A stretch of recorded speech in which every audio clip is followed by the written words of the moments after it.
বলছি এইসব কি? প্রোফাইল লক করে রেখে আর আমাকে এসএমএস করছো? আমি বুঝবো কি করে যে তো এটা কার অ্যাকাউন্ট?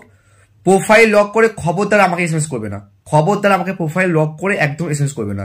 আমি যদি দেখি না আমার মানে তোমাদের প্রোফাইল লক করা আছে আর আমাকে এসএমএস করছো, আমি কিন্তু একেবারে রিপ্লাই করবো না। আর সঙ্গে হচ্ছে কিনা যারা যারা এই রিপ্লাই না পেয়ে মানে বিগত 10-12 দিন ধরে আমাকে হাই দাদা, হ্যালো দাদা, কেমন আছো, আর যখন থেকে রিপ্লাই পাচ্ছ না তখন গালাগালি দিয়ে পালাচ্ছ, তো তোমাদেরকে তো আর কিছু বলার নেই।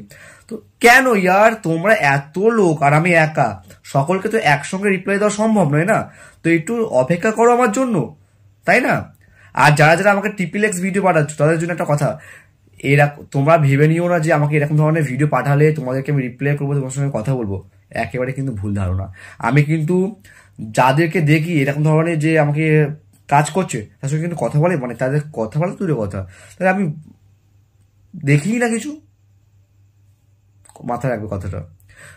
অবশ্য সবাই আমাকে এসএমএস করো, আমি সবাইকে রিপ্লাই করি, কিন্তু একটা কথা তোমরা মাথায় রেখো যে সবাইকে তো একসঙ্গে রিপ্লাই দেওয়াটা তো সম্ভব নয়, সবাইকে একসঙ্গে রিপ্লাই দেওয়াটা সম্ভব নয়। তোমরা প্লিজ একটু অপেক্ষা করো, আর প্লিজ আমাকে এরকম ধরনের ভিডিও সেন্ড করো না। আমি না খুব মানে বিরক্ত বোধ করি এই ভিডিওগুলোকে দেওয়ার কারণে। ওকে।